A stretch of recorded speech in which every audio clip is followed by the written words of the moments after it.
بسم الله الرحمن الرحيم. السلام عليكم ورحمة الله وبركاته. الحمد لله رب العالمين، وبه نستعين على أمور الدنيا والدين. صلى الله وسلم على نبينا محمد وعلى آله وأصحابه أجمعين. أما بعد. Alhamdulillah, bersyukur kita pada Allah Subhanahu wa taala. Pada pagi ini kita dapat bertemu untuk meneruskan perbahasan kita berkenaan dengan tazkiyatun nafs. Itulah membahaskan kitab Ighathatul Lahfan fi Masayidis Syaitan, menyelamatkan hati daripada tipu daya syaitan, karangan Al-Imam Abu Abdullah Ibn Qayyim rahimahullah. Jadi kita sambung pada membahaskan berkenaan dengan hikmah dan faedah diperintahkan kita untuk membaca isti'adzah, memohon perlindungan kepada Allah daripada syaitan yang direjam sebelum kita membacakan Al-Quran.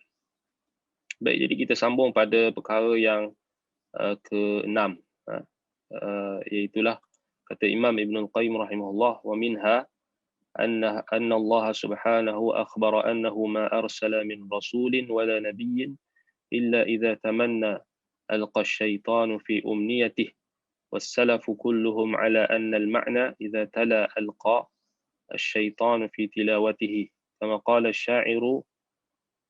الشاعر في عثمان: تمنى كتاب الله أول ليله وآخره لاقى حمام المقادر. فإذا كان هذا فعله مع الرسول فكيف بغيرهم. Baik. Faedah yang ke-6 yang disebutkan oleh Imam Ibn Qayyim rahimahullah berkenaan dengan hikmah dan faedah kita diperintahkan untuk membaca isti'adzah sebelum membaca Al-Quran, iaitulah Allah Subhanahu wa taala telah memberitahukan kepada kita tentang tidak ada nabi atau rasul yang diutuskan melainkan pasti apabila mereka membaca, syaitan akan cuba memasukkan godaan-godaan dan juga gangguan-gangguan pada bacaannya itu. Seluruh ulama salaf menyatakan bahawa arti ataupun makna tamanni, iaitulah apa? Membaca. Apabila dia membaca, syaitan cuba untuk memasukkan gangguan-gangguan dan godaan-godaannya dalam bacaannya. Bagaimana penyair mengatakan berkenaan dengan Uthman. Satu syair berkenaan dengan Uthman. Tamanni kitab Allah awwal laylihi. Disebutkan di sini. Tamanna kitab Allah awwal laylihi wa akhirahu laqa himam al-maqadiri. Maksud tamanna di sini itu membaca. Dia membaca. yakni Uthman, ketika dia membaca kitabullah pada awal malam. Wa akhirahu laqa himam al-maqadiri. Dan di akhir malam maka dia menemui kematian. Ini merujuk kepada malam terbunuhnya Khalifah Uthman ibn Affan radhiyallahu an, yang ketika itu sedang membaca Al-Quran. Baik, jadi itu poinnya di sini pada kita kata pada perkataan tamanna.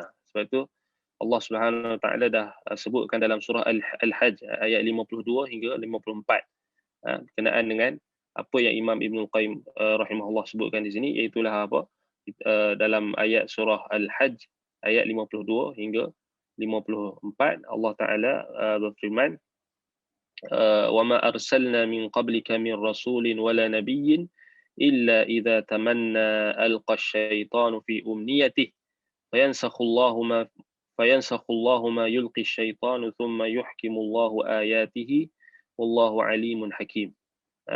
Kita tengok apa dia dalam tafsir At-Tabari, Imam At-Tabari sebutkan sebab turunnya ayat ini kerana apa? Kerana syaitan cuba mengganggu bacaan yang dibacakan oleh Nabi SAW.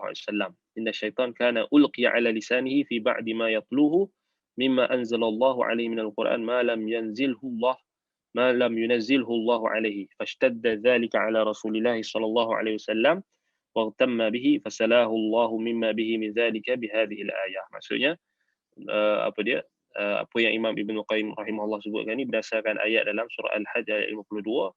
Maksudnya Allah Ta'ala khabarkan kepada kita tidak ada seorang Rasul dan Nabi pun yang diutuskan melainkan syaitan turut berusaha untuk mengganggu bacaan mereka. Itu poin dia. Itu maksud alqas syaitan fi umniyatih. Fi umniyatih maksudnya fi qiraatihi. Fi qiraatihi, pada bacaannya. Sebab itu salaf semua sepakat bahawasanya maksud ayat dalam surah Al-Hajj ayat 52 itu iaitulah apa? Syaitan cuba mengganggu dan menggoda bacaan, mengganggu dan mendatangkan godaan dalam bacaan para nabi dan rasul. Dan termasuklah Nabi kita Muhammad sallallahu alaihi wasallam. Sebab itu Imam Ibn Qayyim dia berdalilkan dengan dia datangkan istishhad, iaitulah sokongan daripada syair. Dikatakan syair ini dinisbahkan kepada Hasan bin Thabit rahimahullah. Kalau kita tengok sebagaimana yang Thabit dalam Bahril Muhit, begitulah juga dalam Dewan, ya. Dan demikian juga disebutkan oleh Ibn Faris dalam Maqayis Lughah dan juga Ibn Manzur dalam Lisanul Arab. Poinnya di sini iaitulah perkataan tamanna tu. Tamanna tu juga maksudnya apa dia kita kata bacaan. Jadi itu dalil yang menunjukkan kepada kita para nabi dan rasul juga diganggu ketika mereka membaca Al-Quran.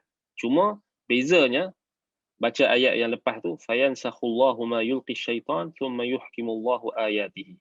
Allah tak biarkan syaitan untuk menggoda para nabi dan rasul ketika mereka membaca ayat-ayat Allah. So maksudnya Allah Ta'ala ayat yang lepas tu maksudnya fayansakhullahu ma yulqi syaitan walam yursil ya Muhammad min qabli walam sini kalau kita tengok balik fayansakhullah ma yulqi syaitan thumma yuhkimullahu ayatihi. Maksudnya Allah Subhanahu wa taala membatalkan, Allah membatalkan apa yang diganggu syaitan tu terhadap nabi. Maksudnya Allah bela Nabi sallallahu alaihi wasallam ketika membaca Al-Quran. Maksudnya Allah Taala protect, Allah Taala pelihara Nabi kita sallallahu alaihi wasallam ketika membaca Al-Quran. Jadi beza dia dengan bacaan selain daripada Nabi dan Rasul, maksudnya terdedah kepada kesilapan dan gangguan syaitan, kecuali orang yang Allah rahmati. Tetapi para Nabi dan Rasul, kalau kita tengok dalam ayat tu, syaitan yang cuba untuk mendatangkan hasutan dan godaan dalam bacaan Nabi berusaha. Sebab itu ayat tu lebih pada apa? Idza tamanna alqas syaitanu fi umniyati, maksudnya usaha syaitan. Dia tak semestinya berlaku maksudnya berlaku gangguan itu dapat mengubah syariat ataupun mengubah pembawaan ataupun risalah yang dibawa oleh Nabi dan Rasul. Tak sampai mengubah, tak sampai dapat menghasut Nabi ni sampai Nabi tertukar ayat ataupun tertukar hukum ke, tertukar penyampaian ke, tak kan. Sebab dalilnya Allah Ta'ala beritahu fayansakhullahu ma yulqi syaitan thumma yuhkimullahu ayatihi. Allah segera menghapuskan, Allah segera menghilangkan dan menghapuskan apa yang telah cuba didatangkan oleh syaitan, gangguan-gangguan tu. Kemudian Allah menetapkan ayat-ayatnya dengan kukuh. Allah menetapkan ayat-ayatnya dengan kukuh. Thumma yuhkimullahu ayatihi. So Allah Ta'ala letakkan ayat-ayatnya dengan ayat-ayat yang lain. Kalau ada ayat yang mutasyabihat, Allah akan datangkan ayat yang muhkam, yang jelas. So takkan Allah biarkan. Dan Allah bahkan keseluruhan ayat Al-Quran itu sendiri dari sudut ihkamnya dia adalah muhkam, kerana dia ada jelas. Sebab itu Allah tutup ayat itu dengan wallahu alimun hakim. So Allah Ta'ala maha mengetahui dan lagi maha bijaksana. Sebab kalau kita tengok balik, apa bentuk contoh gangguan-gangguan syaitan ni? Contohnya macam salah faham ataupun keraguan, ataupun keraguan-keraguan dan juga ataupun apa-apa sahaja yang dapat menjauhkan para nabi dan rasul daripada untuk menyampaikan makna ayat kepada umatnya. So apa sahaja yang dapat mengganggu, maka Allah Taala hapuskan. So ini jaminan Allah kepada para nabi dan rasul, khususnya Nabi kita Muhammad sallallahu alaihi wasallam, ketika mereka membaca Al-Quran, maka mereka juga didatangi oleh syaitan. So ini point dia. Sebab itu kata Imam Ibn Qayyim, fa idza kana hadha fi'luhu ma'ar rusul fa kaifa bighairihim. Kalau ini yang dilakukan oleh syaitan kepada para rasul, bagaimana orang yang selain mereka? Kita macam mana? Kita hari ni duk sibuk duk kalut tentang nuzul Quran. Kita kalut tentang nuzul Quran, bila Quran turun. Sebenarnya salaf dulu tak sibukkan macam isu-isu macam ni, nak buat sambutan dan sebagainya. Kita hanya just sambutan kan. Masuk saja 17 Ramadan nuzul Quran. Memanglah buatlah poster dan sebagainya, buat ceramah dan sebagainya. Baik, dari satu sudut ialah kita tak nafikanlah, nak ingatkan masyarakat tentang penurunan Al-Quran ni tak ada isu lah. Harus sahaja. Tapi bila dijadikan sebagai yang kita cuti kan, sebahagian negeri dia cuti nuzul Quran ni. Tapi tak, kita kena memperingatkan kepada masyarakat, bukan itu tujuan dia. Penurunan Al-Quran ni bukan tujuan dia untuk disambut semata-mata. Bahkan memang tak diperintahkan untuk sambut pun nuzul Quran. Sebab Al-Quran ni, kalau kita tengok balik penurunan dia kita ialah bahas tentang 17 Ramadan tu pun tak sepakat ulama kan. Maksudnya ada pendapat yang lain pula. Dan kalau kita tengok balik Al-Quran ni, penurunan dia dalam dua bentuk sebenarnya kan. Penurunan Al-Quran secara sekaligus daripada yang pertama daripada daripada Luh Mahfuz ke Baitul Izzah di langit langit pertama, langit dunia, ataupun langit pertama, ataupun langit yang kedua. Allah Taala sebut dalam ayat inna anzalnahu fi lailatin mubarakah. Kemudian inna anzalnahu fi lailatul qadr. Syahrul Ramadan alladhi unzila fihi al-Quran. Banyak, bukan 17 Ramadan saja, ada yang kata 14, ada yang kata sebelum tu lagi, ada yang kata 10 Ramadan, ada yang kata dia, isu dia sekarang ni bukan tarikh kan, bukan penetapan tarikh tu. Sebab tu kita jangan pening, bukan isu tu yang Allah Taala nak suruh kita risaukan. Sebab Al-Quran memang dah turun kan. So memang dia turun dalam jumlatan wahidah, maksudnya turun sekaligus ke langit dunia daripada Luh Mahfuz. Kita kata daripada sisi Allah Subhanahu Wa Taala ke Baitul Izzah. So kita kata turun pada Lailatul Qadar kan.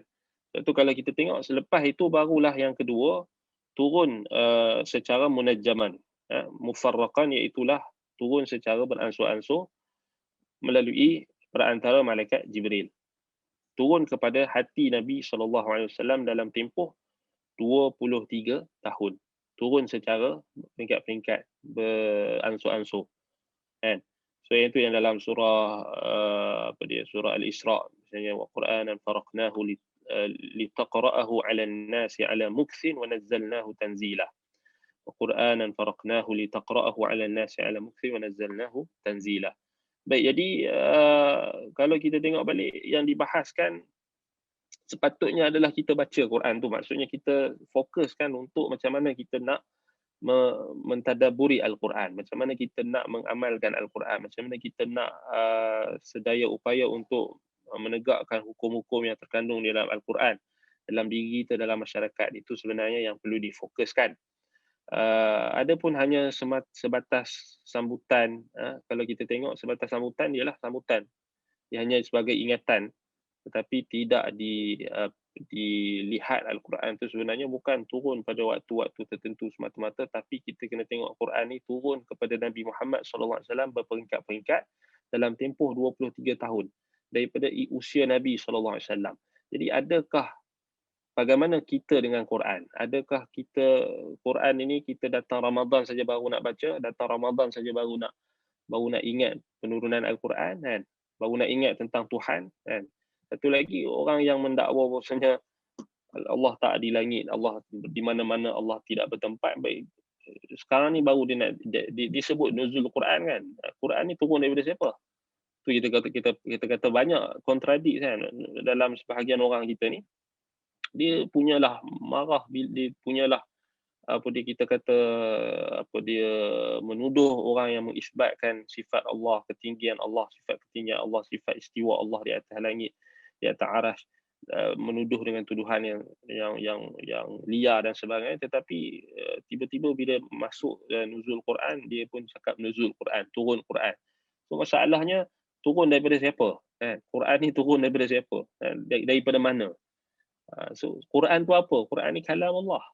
Kan? Perkataan kalam Allah, ucapan Allah, kalam Allah, perkataan, perintah Allah. Apa dia kita apa dia kita kata apa yang Allah Subhanahu Wa Taala khitabkan kepada hamba-hambanya, kepada makhluknya, kan? Jadi sebenarnya itu yang kita perlu fokuskan. Maksudnya ia tak salah lah kalau nak buat apa dia kita kata ceramah tentang nuzul Quran apa semua, tak, kita taklah kata boleh. Tapi kena ingatkanlah maksudnya apa tujuan. Quran tu sebenarnya bukan semata-mata kita sambut ialah turun nuzul Quran, kita cuti, orang cuti, kita cuti. Kemudian orang sambut, kita pun sambut. Orang ucap happy, kita pun ucap happy. Kita just ikut, kita tak tahu apa. Adakah disyariatkan atau tak. Bahkan sebenarnya tak disyariatkan pun di menyambut sambutan ni. Sambutan apa nuzul Quran ni. Cukup kita hari-hari kita baca Quran. Hari-hari kita ingat tentang Al-Quran dan kita cuba untuk amalkan apa yang terkandung dalam Al-Quran dan cuba untuk mentadaburi Al-Quran. Jadikan bulan Ramadan ni sebagai bulan yang kita nak melatih diri kita dalam satu bulan ini untuk kita hidup dengan Al-Quran. Hati kita hidup dengan Al-Quran. Supaya pada bulan yang berikutnya kita akan terus mekar hati kita ini dengan Al-Quran. Sebab itu Nabi SAW umpamakan mekarnya hati dengan Quran ni sebagai diumpamakan seperti musim bunga, Rabi'a qalbi. Nabi SAW doa supaya hati kita ni mekar dengan Al-Quran macam musim bunga. So musim bunga ni maksudnya berbunga-bunga. Berbunga-bunga hati kita ni dengan Quran. Tetapi malangnya orang hari ini disambut nuzul Quran, tetapi dialah orang pertama sekali yang menentang Al-Quran, yang menentang hukum hakam yang terkandung dalam Al-Quran, yang menafikan ayat-ayat Al-Quran. Na'udzubillah min zalik. Dalam Al-Quran suruh dia menutup aurat, tapi dia tak tutup aurat, tapi disambut nuzul Quran. Na'udzubillah min zalik. Quran suruh dia suruh dia menegakkan hukum-hukum Allah pada dirinya, pada keluarganya, pada masyarakat dan negara, tetapi dialah orang pertama yang bercanggah dengan hukum Al-Quran. So, jadi apa manfaat? Tak ada manfaat. Sebab tu kita kata Quran tu boleh jadi hujah yang membela dan boleh menjadi hujah yang mendakwa. Yang mendakwa di akhirat kelak, dan kita minta lindung daripada Quran menjadi hujah yang mendakwa kita. Sebaliknya kita nak Al-Quran tu jadi syafaat dan juga jadi pembela kita di akhirat kelak di hadapan Allah Taala. Sebab tu sahabat kita jadikan Al-Quran ni sebagai sahabat, maksudnya kita bersahabat dengan dia, mulazamah membaca Al-Quran, mempelajari ayat-ayat Al-Quran, mempelajari tafsirnya, itu fokus sebenarnya. Sebab itu kalau kita tengok masyarakat kita masih lagi ditakut lama lah. Kalau kita tengok masuk je bulan Ramadan, dia hanya fokus pada bacaan Quran. Baik, tak apalah, bagus, fokus pada bacaan Quran. Bacaan yang tidak disertai dengan ruh Al-Quran. Itulah bacaan yang tidak difahami. Sebab kita sekarang ni bukannya zaman dulu kan nak kata bahasa Arab ni langsung tak faham kan. Kemudian terjemahan Al-Quran pun dah banyak. Terjemahan tafsir, kitab-kitab tafsir pun dah banyak. Tafsir-tafsir yang muktabar pun dah banyak terjemahan. Jadi cuma kita dari sudut pelaksanaan dari sudut kalau kita tengok daripada pihak penguasa, pihak pemerintah pun agak bukanlah kita kata tak ada usaha, tetapi agak slow lah, agak kurang ataupun bukan ada tapi agak tidak sesemangat bila membincangkan tentang tajwid Al-Quran dan sebagainya. Kalau kita tengok masih lagi di dalam masyarakat masih lagi ada satu kefahaman, maksudnya orang yang baca Quran ni adalah orang yang difaham baca yang sedap, orang yang baca tarannum, orang yang baca tajwid. Tapi dia tak nampak di situ sebenarnya bacaan yang sebenarnya, alladzina atainahumul kitaba yatlunahu haqqa tilawatihi. Haqqa tilawatihi itu maksudnya ulaika yu'minuna bih. Orang yang baca Quran, orang yang Allah Taala bagi kitab kepada mereka dan mereka membaca dengan sebenar-benar bacaan. Apa maksud sebenar-benar bacaan? Ha? Kita tegur sikit. Sebenarnya dalam masyarakat kita ni, mereka hanya nampak sebenar-benar bacaan ni baca tu tajwid. Kan? Dalam surah Al-Baqarah, kalau kita tengok ayat 121. Alladzina atainahumul kitaba yatlunahu haqqa tilawatih. Ulaika yu'minuna bih wa man yakfur bihi fa ulaika humul khasirun. Allah Ta'ala sebut orang yang Allah Ta'ala bagi kitab. Iaitulah apa? Orang yang Allah Ta'ala berikan kitab. Ayat ini ada ulama tafsir yang kata ianya turun pada ahlul kitab. Sebahagian ulama tafsir kata lagi ianya turun pada orang beriman. Orang beriman yang diturunkan kepada mereka Al-Quran kepada Nabi Muhammad SAW dan kepada mereka.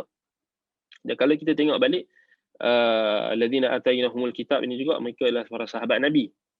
So Allah Ta'ala sebut yatlunahu haqqa tilawati. Mereka membaca Al-Quran haqqa tilawati, dengan sebenar-benar bacaan. Dengan sebenar-benar bacaan. Sebenar-benar bacaan ni apa? Adakah sebatas baca tajwid betul? Adakah sebatas baca tarannum sedap-sedap? Yang jadi masalah masyarakat kita, dia membataskan sebenar-benar bacaan tu pada bacaan tajwid dan tarannum semata-mata. Tajwid, tarannum tu benda yang kita pun bincang banyak kali dah tentang tarannum ni kan. Dan memang kita kena sebut lah benda ni bila dah jadi barah dalam masyarakat. Kita tengok hari ni dengan bacaan dijadikan nyanyian, maksudnya orang nak dengar bacaan tu, orang nak dengar yang suara sedap kan. Sampai qari dan qari'ah ni pun kadang-kadang tu kita tengok hebat dah baca Quran tapi akhlak tak menunjukkan akhlak Quran. Dengan perempuannya lepas baca Quran tu menyanyi pula. Itu jadi masalah tu. Lepas baca Quran dia minasyid pula. Kemudian baca Quran dengan suara yang mendayu-dayu dan sebagainya, dah apa dia orang lelaki dengar. Kemudian menimbulkan fitnah.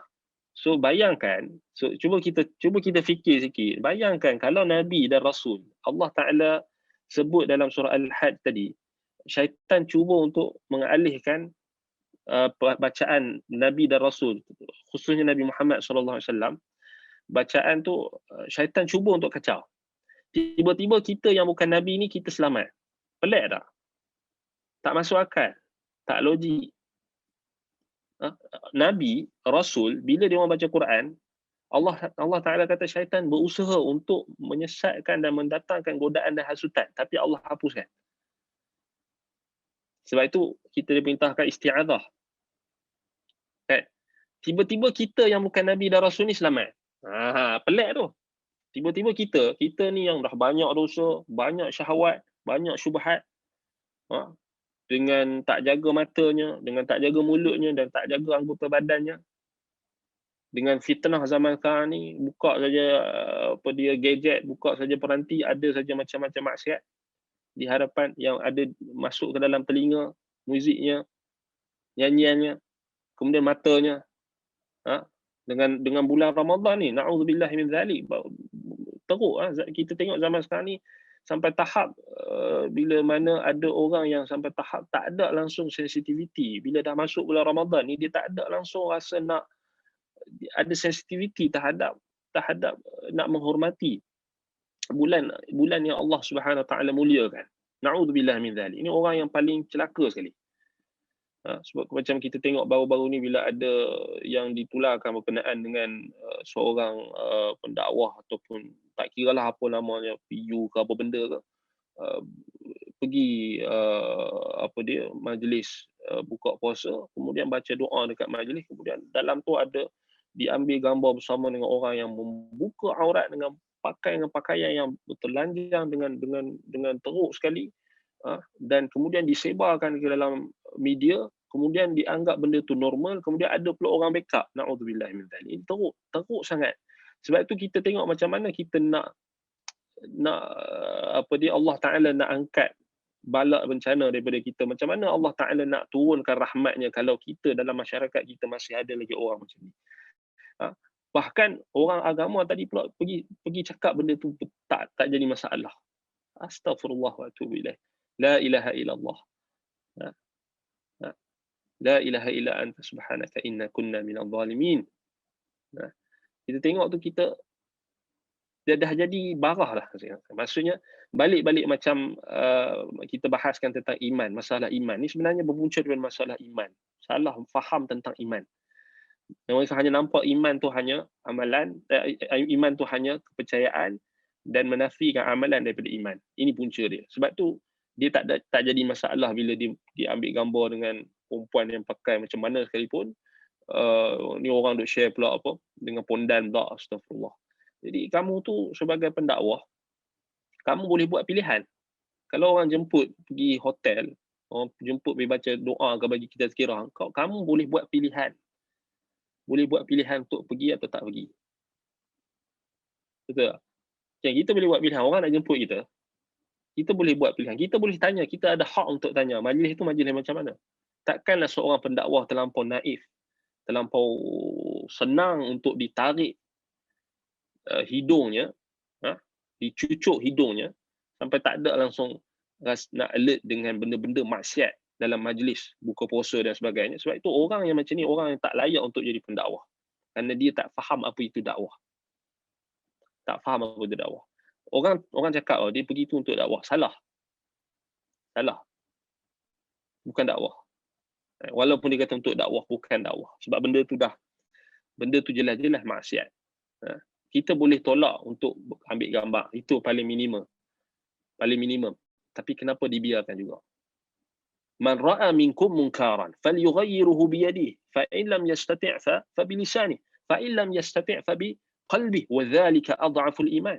Barang siapa yang melihat kemungkaran maka hendaklah dia mengubah dengan tangannya. Bila orang ajak tangkap gambar, perempuan ajak tangkap gambar, takkan tak boleh nak lari, takkan tak boleh nak tolak, takkan tak boleh nak marah, takkan tak boleh nak tolak, takkan tak boleh nak belah. Allah Ta'ala bagi ada kaki, boleh pilih. Bukannya terpaksa. Bukan ada orang mana-mana pun paksa. Siapa yang tengok kemungkaran dengan matanya, ubah dengan tangan, Nabi kata. Fa in lam yastati' fa bi lisani. Kalau tak mampu dengan lisan, takkan tak keluar, takkan berat kot lisan. Tengok orang perempuan buka aurat dan orang jemput pula tu sebagai tukang baca doa. Sebab itu kita kata ustaz yang hendak difahami oleh orang-orang yang syaitan-syaitan di kalangan media-media dan orang-orang yang seangkatan dengannya. Mereka nak normalisasikan apa kita kata ustaz ini hanyalah tugas dia hanya baca doa. Tugas dia hanya baca doa. Nak ingkar kemungkaran ke apa jangan. Jadi ini kita murjiah ni. Kan? Jadi jemput ustaz baca doa dekat majlis buka puasa. Lepas tu majlis lepas tu ada menyanyi pula, ada menari pula, ada buka aurat apa semua. Betapa rendahnya harga nilai seorang ustaz. Dapat dibeli dengan duit ringgit yang sedikit tetapi tidak menegakkan amal ma'ruf nahi munkar pada diri dia sendiri. Jadi kita sedih. Kan? Gelaran tu macam-macam, belajar mengaji tinggi-tinggi. Gelaran tu dulu hebat, ingkar kemungkaran. Tak kira lah nama apa pun, tapi tu sebab kita kata tu kesan sebenarnya bagi tahu apa dia program-program reality, pendakwah-pendakwah reality TV ni memang itulah dia akan menjadi bahan uji kaji dan akan menjadi bahan apa kita kata bahan media-media untuk dijadikan sebagai satu perkara yang dinormalisasikan perkara maksiat itu untuk mudah diterima oleh masyarakat. Ini kita kena hati-hati. Sebab tu orang yang mengaji agama takkan dia tak boleh fikir. Kau boleh buat pilihan kot. Nak pergi atau tak pergi, nak tangkap gambar atau tak tangkap gambar. Kalau dipergi sekalipun baca doa kan. Bagi tazkirah, okey balik lah. Kenapa nak pergi tangkap gambar pula? dengan perempuan yang pakai tak menghormati bulan Ramadan, tak menghormati Allah, Rasul, tak menghormati wa ma qadarullah haqqa qadri, tak menghormati syiar, perintah-perintah Allah. Tutup aurat. Orang lain boleh. Orang yang kalau sekalipun orang yang tak, ini teruklah kita kata sampai bulan Ramadan pun boleh pakai macam tu, memang teruk sangat. Sebab kita kata ada orang yang dia buka aurat, dia tahu kehormatan bulan Ramadan, dia malu. Dia tutup aurat waktu bulan Ramadan. Ada orang yang dia macam tu. Yang tu lebih baik berbanding orang yang dia tak ada langsung rasa nak hormat bulan Ramadan. Apatah lagi nak hormat orang-orang yang dianggap sebagai orang yang menyampaikan dakwah, orang yang membaca doa. Kan pembaca, tukang baca doa lah, bukan pendakwah lah kita nak kata kan, senang cerita. Tapi orang nanti kita cakap itu orang marah pula. Tak apalah nak apa, tapi takkan tak boleh fikir. Takkan tak boleh fikir. Kita tengok pun serabut.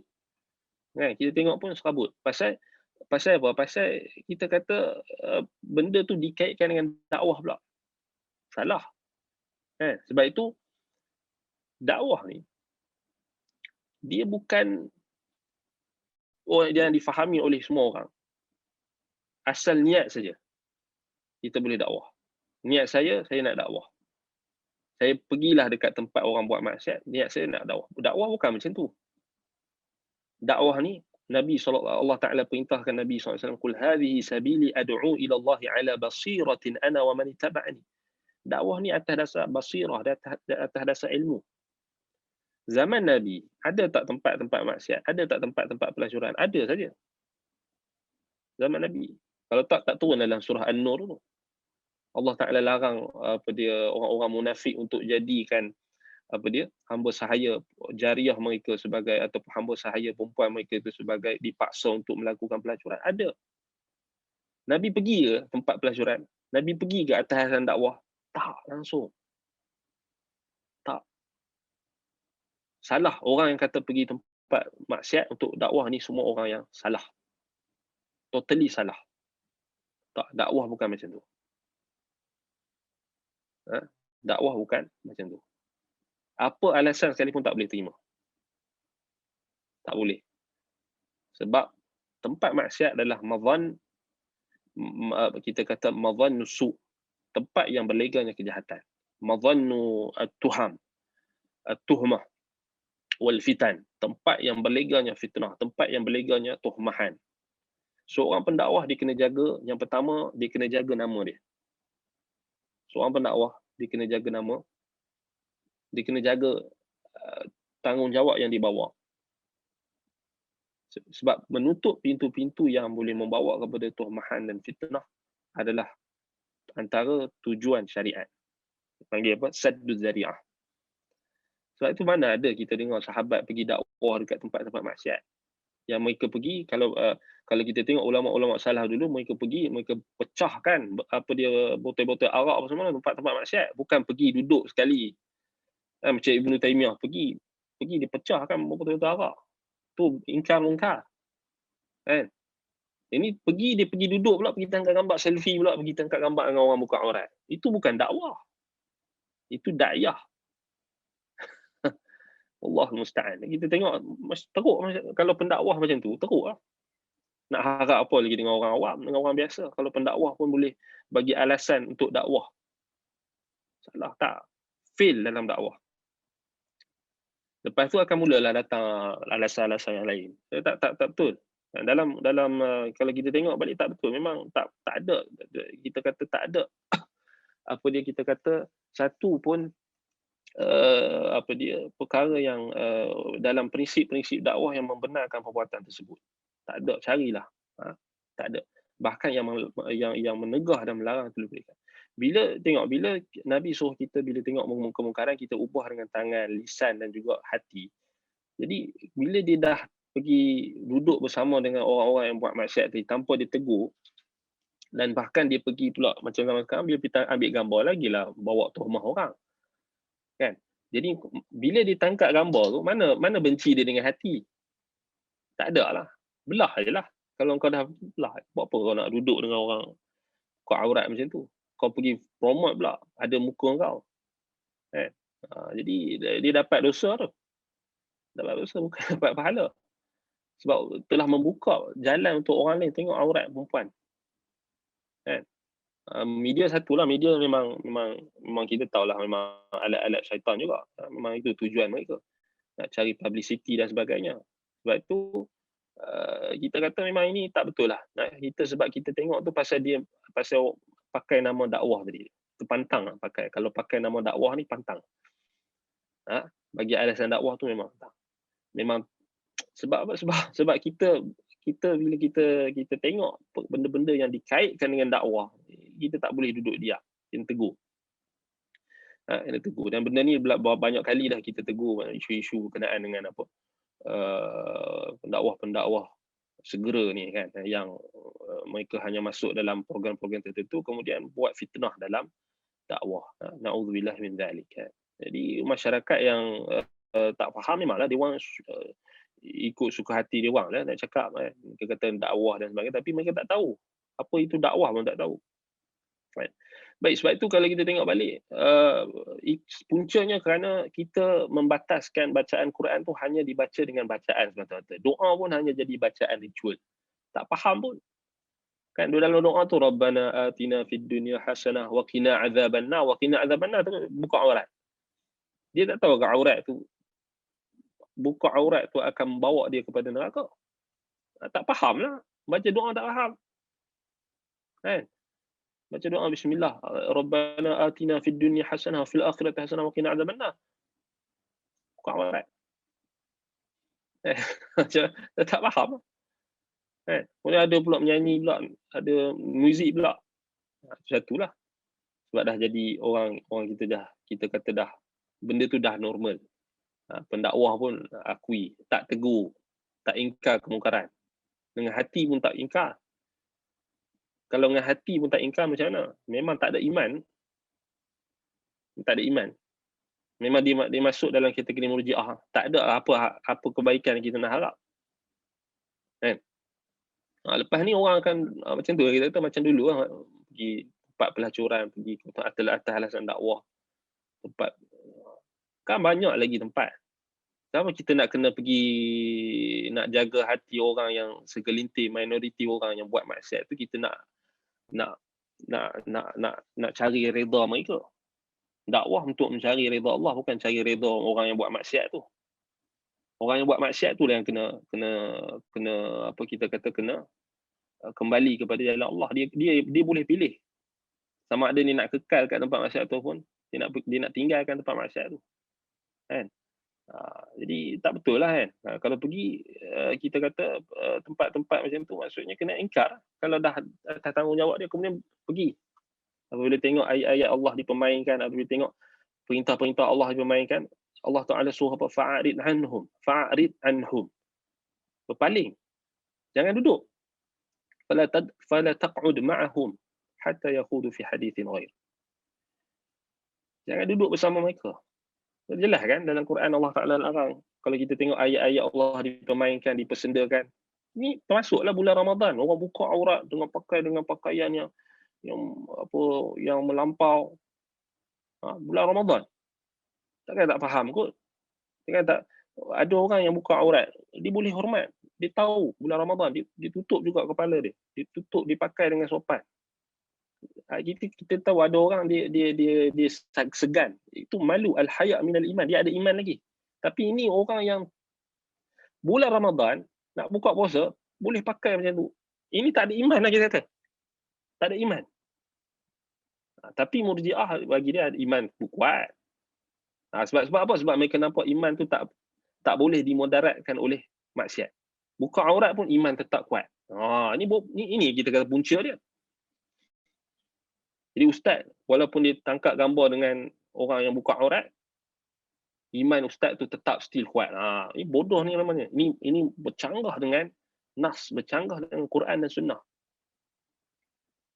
Iman bertambah dan berkurang. Tak boleh kita kata, kalau orang yang mendakwa iman tu statik, itu jadi dia. Dia duduk dengan ahli maksiat pun dia kata, ataupun dia mempromot maksiat dengan jelas-jelas, ataupun berada di sebelah tempat maksiat, ataupun orang yang buat maksiat dengan terang-terangan boleh senyum pula. kita kena faham maksiat ni macam mana besar, macam mana kecil, macam mana besar kalau dia akan memudaratkan iman. Dia akan bagi kesan. Dia akan mengurangkan iman. Itu akidah ahli sunnah. Kita tak boleh kata saya duduk dengan perempuan seksi, saya bertangkap gambar dengan perempuan seksi, iman saya kuat lagi. Bohong. Pembohong. Kan? Pembohong. Iman saya macam iman Jibril, iman saya macam iman Nabi Muhammad walaupun saya duduk dengan orang buat maksiat. Inilah ajaran Murji'ah. Inilah bid'ah Murji'ah yang paling bahaya. Sebab itu kita kena faham kenapa jadi macam tu. Sebab tu anda pernah cakap dalam dulu dalam pengajian Sahih Al-Bukhari, Kitabul Iman. Cakap kebanyakan orang-orang yang terlibat dalam industri artis dan sebagainya, kebanyakan mereka berfahaman Murji'ah. Percaya. Kebanyakan. Sebab itu orang yang nak selamat daripada industri tersebut kena keluar tu, kena tinggalkan. Jangan bersama lagi. Tinggalkan total. Kalau tak dia takkan selamat daripada karat-karat Murji'ah. Irja'. Sebab tu orang yang paling ramai sekali yang terjebak dalam bid'ah Murji'ah ni adalah golongan-golongan yang terlibat dengan industri lakonan ke, muzik ke, hiburan. Kebanyakan. Sebab tu dia sebenarnya dia orang nak hijrah tu bukan senang. Hijrah tu kena tinggal terus. Benda-benda tu, syubhat, syahwat. Tapi itu masalah bila orang nak bertaubat, ada je syaitan akan tarik balik. Kan? Wallahul musta'an. Baik, balik pada ayat kita nak bagi tahu tadi, alladzina atainahumul kitaba yatlunahu haqqa tilawati. Orang yang Allah Taala sebut mereka yang membaca Al-Quran, membaca ayat-ayatnya dengan sebenar-benar bacaan ialah siapa? Ulaika yu'minuna bih. Mereka itu orang yang beriman dengan Quran. Mereka yang beriman dengan apa yang mereka baca. Ini bacaan yang sebenar-benar bacaan. Bukan bacaan Allah Taala tak kata orang yang benar-benar baca ni adalah orang-orang yang meluruskan lisan-lisan dan lidah-lidah mereka, makhraj mereka yang paling betul, ataupun mereka yang hanya yang membaca dengan lisan semata-mata. Tak. Allah Taala kata ulaika yu'minuna bih. Mereka beriman. Beriman dan beramal. Amalan tak boleh lari daripada iman. Nampak? Sebab itu Allah kata wa may yakfur bihi fa ulaika hum. Orang yang kufur dengan Quran, sama kufur dengan lisan atau kufur dengan perbuatan, hakikatnya orang yang baca Quran tetapi dia tak ikut hukum Quran, apa yang dia baca tu tak amalkan. Dia baca ayat tentang tutup aurat, ayat tentang menundukkan pandangan, tapi dia tak amal. Dia telah kufur pada satu ayat tu. Dari sudut kufur maksudnya kufur dari sudut dia kufur asghar lah, dari sudut amalan apa maksudnya amalan dia tak menepati apa yang dia cakap. Dia ada satu nifak kat situ, dia ada kufur asghar. Kufur yang kecil boleh juga masuk dalam kategori kufur nikmat. Walaupun dia tak terkeluar daripada Islam, tapi dia bergantunglah pada keadaan dia. Tapi ialah kok mana pun Allah Taala isytiharkan mereka yang kalau mereka yang menolak Quran, mereka yang tak mengamalkan Quran, mereka yang orang-orang yang rugi. Faulaika humul khasirun. Sebab tu ini yang kita kena, inilah maksudnya cabaran kita dalam berdepan dengan masyarakat hari ini, macam mana kita nak perkasakan pemahaman dari sudut kita kata Quran ni bukan semata-mata untuk bacaan. Bukan semata-mata bacaan. Sebab tu peranan guru-guru Al-Quran tu juga penting. Guru Al-Quran pun dia, ini masalah kan, guru Quran pun dia galak lagi buat benda-benda yang kita kata yang jelas, maksiat dan sebagainya, kemudian yang menimbulkan syubhat dan sebagainya, itu pun kita kata satu perkara yang sangat menjadi barah lah, akan menambahkan lagi barah. Sebenarnya kita benda ni kita pening dulu. Kita dulu pening. Waktu kita masih awal-awal muda remaja dulu, kita tengok ada orang yang hafal Quran tetapi tidak mengamalkan Quran, kemudian hafal Quran tetapi tak faham apa yang dihafal. Kita dulu pun tertanya-tanya, kenapa jadi macam ni? Kenapa? Orang yang baca Quran tapi perangai dia tak macam Quran. Orang baca Quran tapi dia paling kuat rasuah. Baca Quran tetapi dia paling dahsyat menentang Quran, menentang sunnah. Bila kita jumpa dengan hadis-hadis Nabi, kita rasa tenang. Sebab kita tahu ini zaman dia. Bila Nabi SAW bagi tahu tentang 6 perkara yang akan berlaku. Yang Nabi suruh kita badiru bil a'mal qabla sittah, ataupun segerakan beramal sebelum berlakunya 6 perkara, ataupun ketika 6 perkara telah berlaku. Antaranya apa? Yanshi'una qauman atau yanshi'una nash'atan atau nash'atun yattakhiduna al-Qur'ana mazamira. Adanya kaum yang akan menjadikan Quran sebagai nyanyian.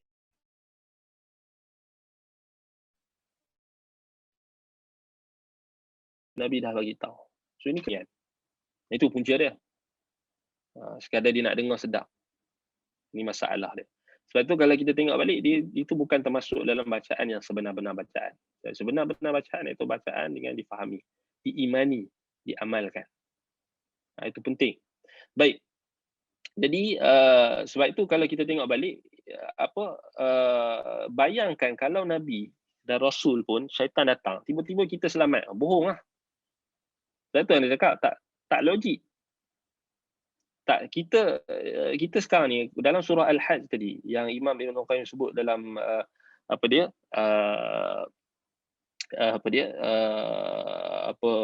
berkenaan dengan bagaimana dengan orang yang membaca Al-Quran, kita kata macam mana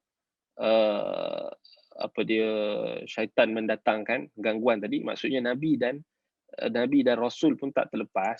Fa idza kana hadza fi'luhu ma'a Rasul fa kaifa bighairihim. Ini poin dekat daripada kita nak bincangkan tadi. Macam mana orang lain?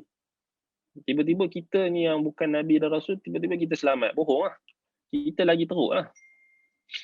Sebab tu kita sebut dia antara bentuk bacaan, antara bentuk gangguan dia, Imam Ibn Qayyim kata, walihadza yughallitul qari'a taratan wa yakhbitu alaihi al-qira'ah wa yushawwishuha alaihi wa yakhbitu alaihi lisanah aw yushawwishu alaihi fahmuhu wa qalbuhu fa idha hadara 'inda al-qira'ah lam ya'dam minhu al-qari' hadha aw hadha wa rubbama jama'ahuma lahu fa kana min ahammi al-umur isti'adatu billahi minhu 'inda al-qira'ah. Apa contoh bentuk gangguan ni?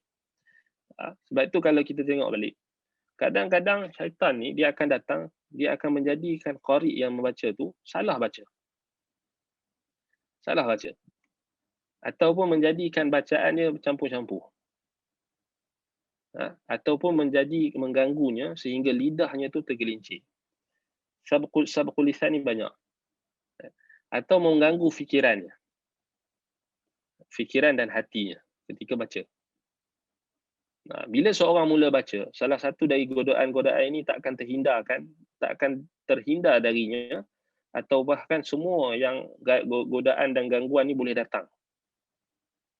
Kerana itulah hal yang paling penting sekali yang kita perlu buat adalah ketika kita baca, kita mesti memohon perlindungan kepada Allah Ta'ala daripada godaan syaitan yang direjam. Sebab waktu kita baca Quran tu macam-macam. Syaitan akan datang. Sama ada dia akan ganggu bacaan kita. Dia akan ganggu, bacaan ni bukan setakat dia ganggu makhraj huruf, bukan. Dia ganggu hati kita. Makhraj huruf tu satulah kan. Itu satulah, dia boleh juga datang was-was. Tu yang jadi was-was tu, belajar tajwid was-was sampai tak mau, sampai last sekali dia tak yakin langsung dengan bacaan Quran. Maksudnya ataupun dia jadi was-was baca Quran, ataupun dia takut. Ini pun satu juga. Satu isu juga. Satu Syekhul Islam Ibn Taymiyah rahimahullah dia sebut antara perkara yang dapat disebut sebagai mawani'ut tadabbur, as-sawarif ataupun mawani' min at-tadabbur, perkara yang dapat menghalang seseorang daripada mentadabburi Al-Quran ialah was-was terhadap makhraj huruf. Was-was terhadap makhraj huruf. Kha ke ha ke ni. Dia was-was. Jadi dalam makhraj. Sebab itu gangguan juga. Sebab tu kena mengaji tajwid. Mengaji tajwid dengan betul. Mesti ada guru. Itu mesti kena maksudnya kena tu cukup lah, maksudnya jangan sampai was-was. Mengaji sampai yakin. Itu poin dia, mengaji masuk kelas tajwid, mengaji sampai yakin. Ta'allamul yaqin, belajar nak jadi yakin dengan bacaan. Ini belajar makin was-was. makin was-was. Was-was dengan bacaan sendiri, was-was dengan bacaan orang lain satu juga. Ini sebenarnya pangkap syaitan. Sebab itu guru tajwid yang benar, dia akan mengajar anak murid dia semampu yang mungkin. Maksudnya kalau anak murid dia memang tak boleh sebut makhraj huruf tu, dia akan mudahkan, dia takkan paksa. Yang penting dia takkan menyebabkan murid dia itu sampai menjadi was-was. Kan ada orang yang setengah tu tak boleh nak sebut betul huruf ra dengan ra. Jadi nak buat macam mana ke tepat. Jadi kena takkan nak kerat lidah kot. Maksud apa yang termampulah, fattaqullaha mastata'tum. Tapi kalau bab bacaan ni alhamdulillah lah orang Melayu kita ni Allah Taala bagi nikmat lisan dia ni, lisan yang kita panggil yang lisan yang lidah yang dia mudah melentur. Dia boleh dia kalau speaking English dia akan jadi English. Kalau dia cakap Arab dia akan jadi Arab. Kalau dia cakap Jawa, Jawa lah. So, itu antara nikmat Allah Ta'ala bagi lisan kita ni. Bahkan ni diakui oleh ulama-ulama terdahulu. Bila mereka datang ke tanah Melayu ni, mereka memang puji orang Melayu. Memang orang Melayu ni nikmat Allah Ta'ala bagi. Lisan kita ni boleh dilentur. Kalau kita, maksudnya lisan kita ni antara lisan yang lembut. Maksudnya dia kalau macam orang-orang yang bangsa lain, dia kalau kita tengok, kalau dia tak dilatih dan tak di-training betul-betul, maksudnya dia akan baca tu, kita akan dengarlah slang-slang dia, tapi orang Melayu ni dia ada kelebihan. Itu kita syukuri. Sebab tu kalau kita tengok bab tajwid ni, kita memang hebat lah. Bahkan kadang-kadang mengalahkan orang Arab. Orang Arab yang tak mengaji lah. Kadang-kadang mengalahkan orang Arab. Sebab tu kalau buat majlis tilawah Quran tu, kita je juara. Kita je asyik Johan. Memanglah sebab kita tu, dia punya neraca pertandingan tu dibina di atas siapa bacaan yang paling sedap dan paling jaga tajwid. Tapi kalau masuk pertandingan makna, kalah lah kita. Tafsir Quran ke kan, makna ke, tadabbur ke kan, atau memakna tafsir kan. Mungkin kat situ kurang lah kan. Tapi kita nak bagi tahu syaitan datang, dia datang dalam bentuk gangguan kita bagi was-was terhadap makhraj huruf. Sebab tu mengaji tajwid kena bagi yakin. Yang bagi yakin. Belajar betul lah kan. Kemudian antaranya lagi dia akan ganggu dalam bentuk pemikiran kita dan hati kita. Ini paling bahaya. So, dia datang kita baca Quran tu kita tak ingat apa yang kita tak tahu apa yang kita baca satu. Kemudian pemikiran kita akan melayang jauh. Hati pula akan datang syubhat-syubhat dan keraguan.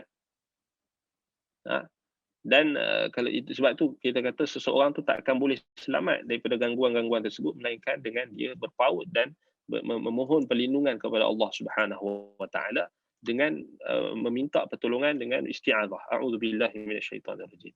Baik. Ada soalan di sini. Waalaikumsalam warahmatullahi. Dengan ilmu yang saya sangat sedikit ada soalan berkaitan dengan para nabi dan rasul yang terdedah dengan kesilapan dan syaitan. Bagaimana kita beriman dengan perihal sebegini? Adakah kita membenarkan para nabi dan rasul turut tersilap langkah dalam penghidupan mereka dan terjun dalam Al-Quran, atau kita perlu tawakuf dan tidak gulu dalam hal ini? Baik. Kita sebut tadi dalam surah Al-Hajj tadi Allah Taala sebut tentang godaan syaitan yang cuba diusahakan oleh syaitan. Sebab itu kita faham ayat tu, idza tamanna dalam ayat dalam surah Al-Hajj tu disebutkan wa ma arsalna min qablika min rasulin wala nabiyyin illa idza tamanna alqa asy-syaitanu fi umniyatihi fayansakhu Allahu ma yulqi asy-syaitan thumma yuhkimu Allahu ayatihi wallahu alimun hakim. Ya, memang kita kena faham nabi dan rasul, kita kena faham nabi dan rasul ni dia ada dua sisi. Satu sisi ar-risalah wan nubuwah. Satu lagi sisi al-bashariyah. Sisi mereka yang pertama, sisi mereka dari sudut mereka ini adalah rasul yang diutuskan dan nabi yang diutuskan. Di sini Allah Ta'ala jamin mereka akan dipelihara. Mereka maksum dalam penyampaian risalah. Mereka maksum dalam kenabian mereka. Maksudnya mereka tak pernah akan kalah dengan godaan syaitan dalam menyampaikan risalah. Dan di dalam kenabian mereka. Maksudnya apa sahaja yang mereka sampaikan kepada umat mereka tak pernah digugat oleh mana-mana syaitan kerana Allah jaga. Sebagaimana Allah Ta'ala jaga Al-Quran. Inna nahnu nazzalna dzikra wa inna lahu lahafizun. Allah Ta'ala turunkan Quran dan Allah jaga. Kami yang jaga, Allah kata. So, bentuk penjagaan Allah, Allah jaga Nabi Muhammad SAW. Dan Nabi-Nabi dan Rasul yang lain, semua mereka Allah Ta'ala jaga ketika mereka menyampaikan risalah. Ketika mereka menyampaikan tanggungjawab mereka, Allah jaga. Mereka takkan salah. Kalau ada sahaja kesalahan, Allah akan tegur on the spot. Sebab itu kalau kita tengok Allah Ta'ala, bila Nabi SAW tersalah dalam setengah tindakan. Contohnya macam bila Nabi SAW bermasam muka terhadap seorang yang buta, iaitulah Ibnu Ummi Maktum radhiyallahu an. Allah Ta'ala tegur tu, abasa wa tawalla an ja'ahul a'ma. So Allah Ta'ala tegur tu. Kalau ada salah, Allah Ta'ala tegur tu. Dan banyak kalau kita pun tengok dalam sirah Nabi, Allah akan utuskan Jibril, Allah akan datangkan ingatan dalam pemikiran Nabi akan kesalahan yang dibuat, dan Allah akan tegur. Dan sama turun ayat Al-Quran, Allah akan tegur. Banyak beberapa ayat yang kalau kita tengok balik, Allah Ta'ala tegur Nabi SAW. Contohnya macam dalam surah Talaq, surah macam mana Allah Ta'ala larang Nabi untuk mengharamkan apa yang Nabi sangka yang haram.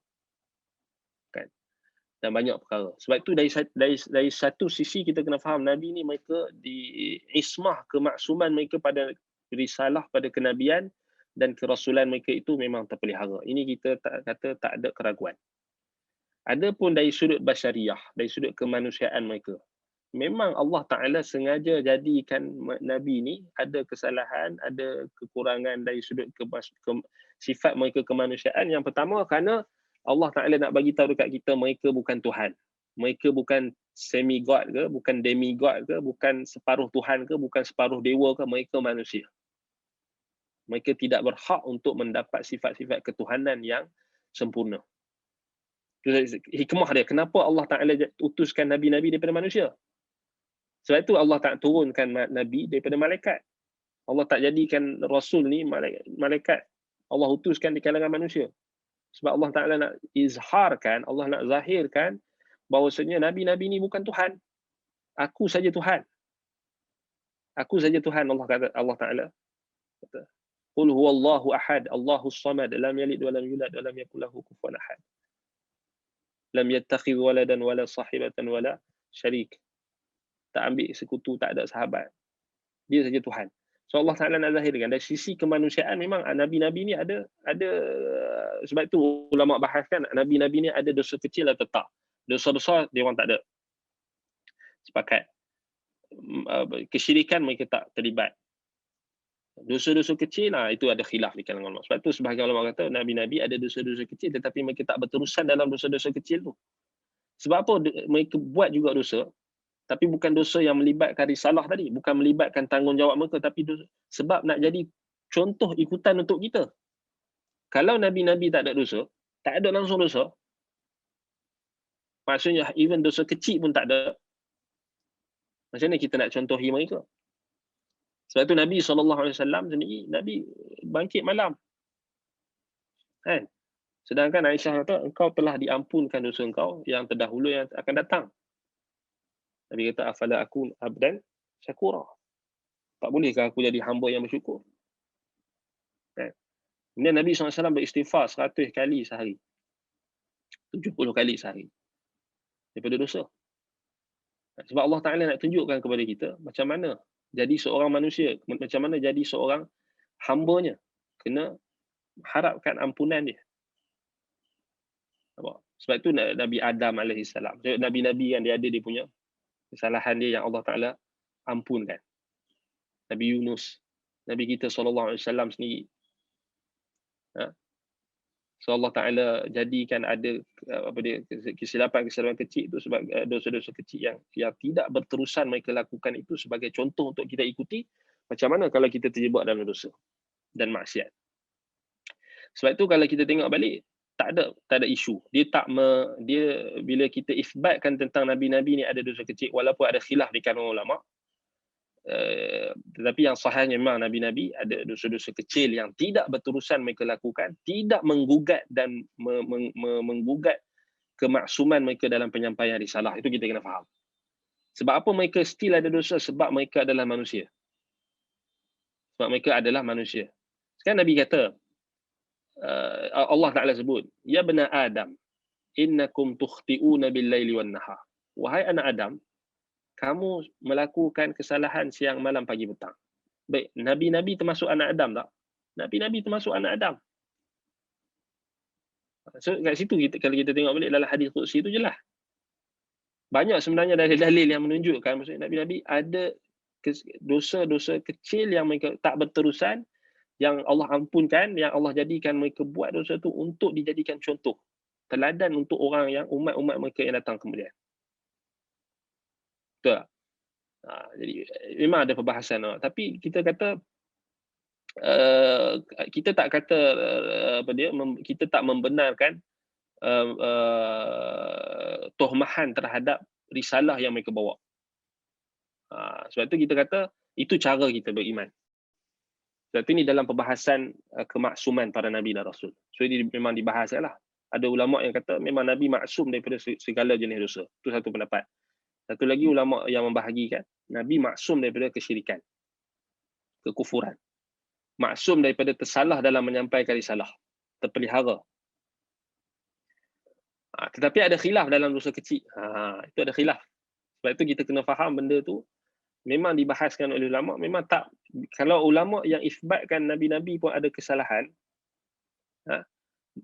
maksudnya tidak memberi masalah dalam usul iman. Dia tak jadi masalah lah. Kita kata, kalau kita kata Nabi ada dosa dalam rangka dia sebagai seorang manusia, ini salah, tak betul. Dia isu ni memanglah kita kata yang point dia di sini, kita bukan nak kata Nabi-Nabi dan Rasul ni buat salah yang menyebabkan mereka terjerumus dalam lakukan dosa ni, yang menyebabkan keadilan mereka itu ditohmah ataupun penyampaian risalah mereka itu tergugat, syaitan berjaya menghasut mereka ke, tak. Nabi-Nabi dan Rasul dia special kat situ. Dia tak macam manusia biasa. Kita ialah kita boleh menyeleweng kan. Ada orang yang dia mengajak kemudian dia menyeleweng. Kan kenal sunnah lama kemudian menyeleweng akhir hayat, na'udzubillah min zalik. Yang intikas, yang berubah daripada petunjuk kepada sesat, daripada sunnah menjadi bid'ah, daripada tauhid menjadi syirik. Kan banyak kita tengok kan, ada pendakwah hebat dari sunnah. Kemudian akhir sekali dia berubah menjadi ahli bid'ah. Dia berubah menjadi ahli membela kesyirikan. Ada yang asalnya sunnah dan berubah jadi syiah. Macam-macam. Sebab kita manusia biasa. Tapi Nabi-Nabi dan Rasul dan mereka tak macam kita. Sebab itu dia bukan, kita bukan, kita kata kita bukan bermaksud membenarkan Nabi itu melakukan kesilapan yang ada pengaruh terhadap penyampaian risalah. Bukan. Tetapi kita membenarkan para Nabi itu mereka ada kesilapan dan dosa-dosa kecil yang mereka terjebak, yang Allah Ta'ala ampunkan dosa-dosa itu untuk mengangkat lagi kedudukan mereka. Itu sebenarnya. Dan sebagai contoh ikutan untuk kita. Bukankah Nabi Adam AS buat salah? Rabbana zalamna anfusana wa illam taghfir lana wa tarhamna lanakunanna minal khasirin. Kalau Nabi Adam tak buat salah tu, tak buat kesalahan dan dosa itu, sudah tentu kita tak ada contoh ikutan untuk kita ikuti dalam ketika kita menzalimi diri kita sendiri. Bukankah Nabi Yunus AS pun ada buat silap? Tapi tujuan Allah Ta'ala zahirkan kesilapan itu untuk apa? Supaya kita kembali kepada Allah. Dan kita contohi Nabi-Nabi itu. Fabihudahu muqtadi. Dengan petunjuk mereka, hendaklah kamu mencontohi. Sebab itu tujuannya.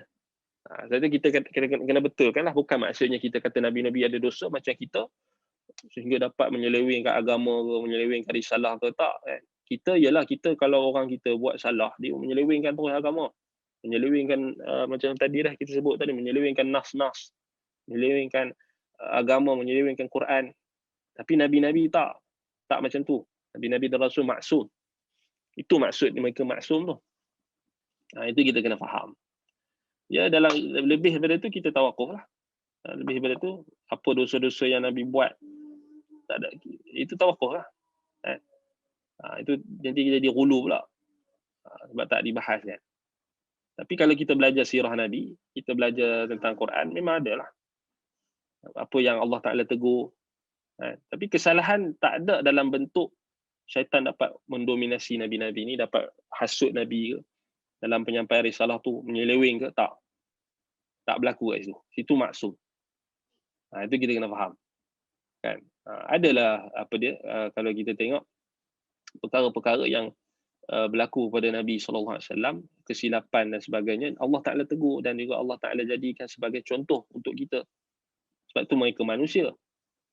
Kita sebut tadi, anak Adam ni tak terlepas daripada kesilapan. Cuma yang menjadi masalah orang sekarang ni, dia berterusan dalam kesilapan tu. Bahkan membenarkan kesilapan tu pula. Kalau dah salah, mengaku dah salah, kenapa nak membenarkan dengan nas-nas agama? Nak pergi cari ayat-ayat Quran untuk sokong pula, support pula perkara yang salah yang dibuat tadi. Dosa yang dibuat tadi, dia pergi backup pula dengan dalil-dalil pula. Dah salah, cakaplah salah. Minta maaf. Bertaubat kepada Allah. Berapa nak cari, kalut nak cari dalil. Itu orang kita zaman sekarang ni, kalau dia buat salah, dia nak cari dalil untuk membenarkan kesalahan dia.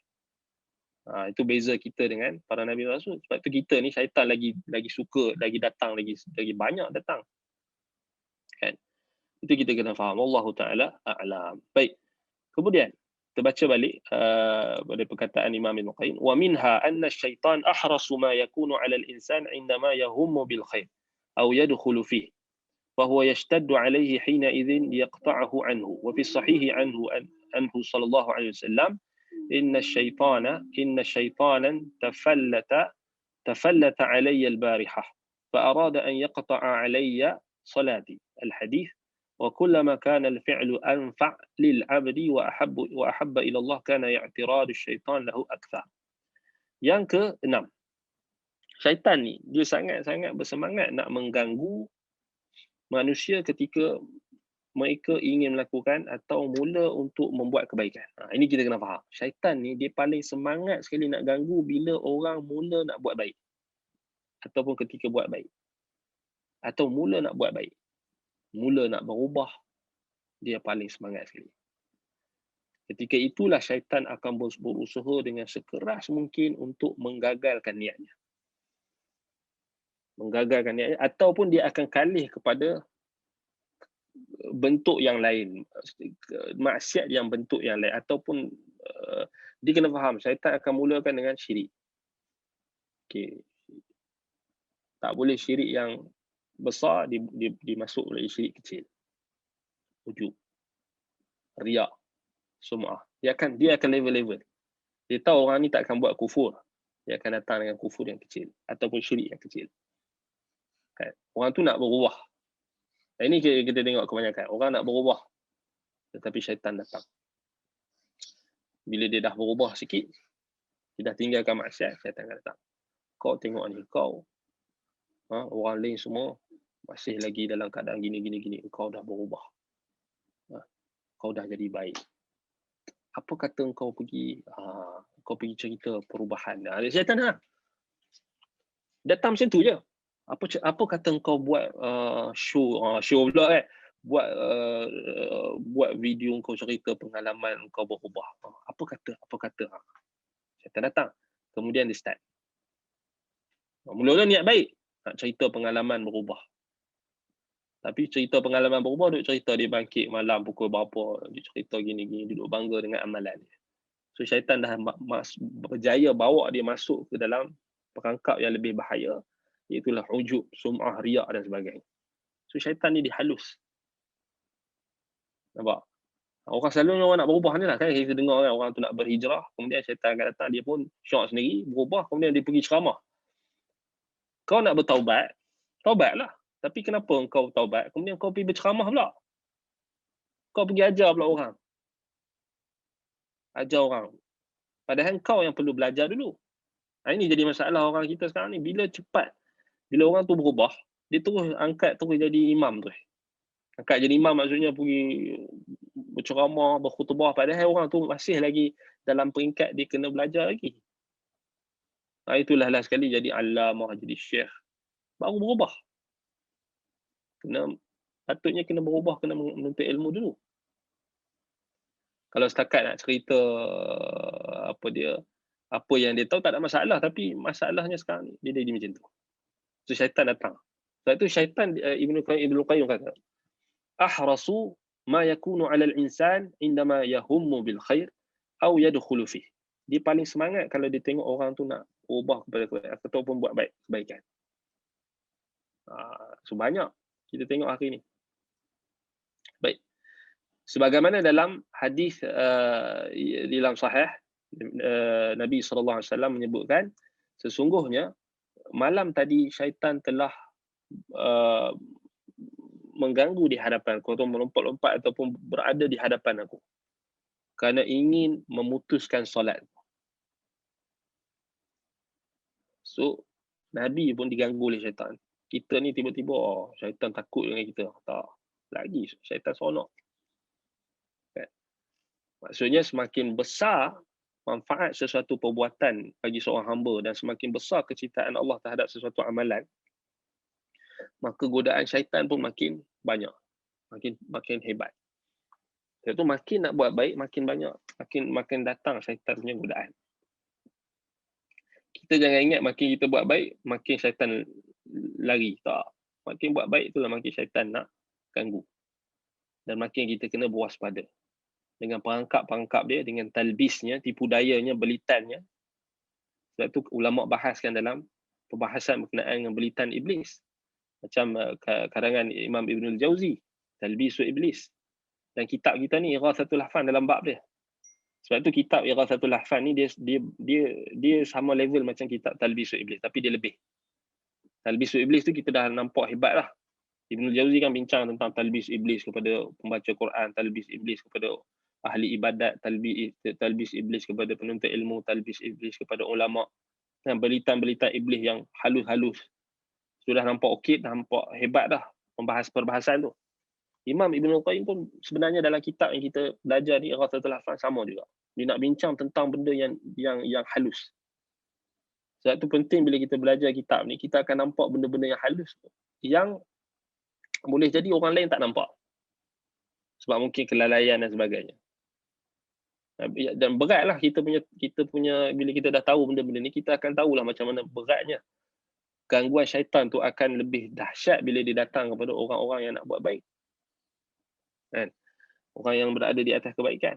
Sebab tu kita kena lagi semakin kita belajar, bukan makin kita mendabik dada, makin kita bergantung kepada Allah. Bukan mendabik dada kita telah baik dan kita telah berubah, kita telah gini, aku telah buat ini, aku telah buat itu. Tak. Semua tu kita tak pandang. Masuk nak dekat dengan Allah melalui tariqatul iflas. Muflis kita tak ada apa. Mesti itu cara dia. Kita nak dekat dengan Allah ni, kita jangan tengok langsung apa kebaikan kita, tak ada. Jangan. Seakan-akan kita ni muflis, tak ada apa. Maksudnya kita bila kita nak minta, nak berhajat, nak merealisasikan tauhid dan tahqiq ubudiyah kita, ketakwaan kita dan sebagainya, kita tak pandang pun apa kelebihan orang cakap tentang kita, apa kelebihan kita. Tak ada. Kita memang betul-betul zero depan Allah Ta'ala, kosong. Sebab tu itu lebih menatijahkan pergantungan kita yang penuh kepada Allah, bukan pada diri kita. Itu jadi mendabik dada sebagainya. Wallahu musta'an. Baik, disebutkan dalam Musnad Imam Ahmad, wa fi Musnadil Imam Ahmad min hadis Sabrah bin Abil Fakih, annahu sami'a an-nabiy sallallahu alaihi wasallam yaqul inna asy-syaitana qa'ida li ibni Adam bi atruqihi fa qa'ida lahu bi tariqil Islam fa qala atuslim wa tadharu dinaka wa din abaika fa 'asahu fa aslama thumma qa'ida lahu bi tariqil hijrah fa qala atuhajiru wa tadharu ardaka wa sama'aka wa innama mathalul muhajir kal farasi في التول فعصاه وهاجر ثم قعد له بطريق الجهاد وهو جهاد النفس والمال فقال تقاتل فتقتل فتنكح المرأة ويقسم المال. Baik. Hadis ini diriwayatkan oleh Imam Ahmad. Baik. Maksudnya hadis ini daripada Sabrah bin Abil Fakih. Bahawasanya dia mendengar Nabi SAW bersabda, sesungguhnya syaitan itu duduk di jalan-jalan yang dilalui oleh anak Adam.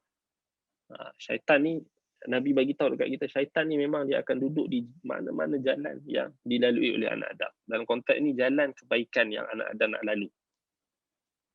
Dia akan duduk di situ. Dia duduk menghadangnya di jalan Islam, terutama Islam. Dan dia akan berkata, adakah engkau akan masuk Islam dan meninggalkan agamamu, agama bapak-bapakmu, serta agama nenek moyangmu? Dia akan ganggu. Orang yang kafir nak masuk Islam tu, ada syaitan akan ganggu kat jalan dia nak masuk Islam.